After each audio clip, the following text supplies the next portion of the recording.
এরপর আরও আছে ইলিশ মাখানি। ইলিশ মাখানি, এই নাম শুনে শরীরে দিল ঝাঁকানি।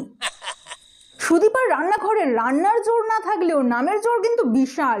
যেমন তুমি কারোর থেকে ধোকা খেয়েও দিলটাকে খুশি রাখার জন্য খেতে হবে দিলখুশ ধোকা। কারোর কাবাবে হাড্ডি না হতে চাইলে খেতে হবে মাইমেটের কাবাব। খাবার খাওয়ার আগে খাবারের নাম উচ্চারণ করতে গিয়ে দাঁত খসানোর জন্য খেতে হবে crispy chicken cutlet stuffed with prawns. আবার শাড়িতে যদি চিকনের কাজ করা শিখতে চাও তাহলে খেতে হবে চিকন চিকেন।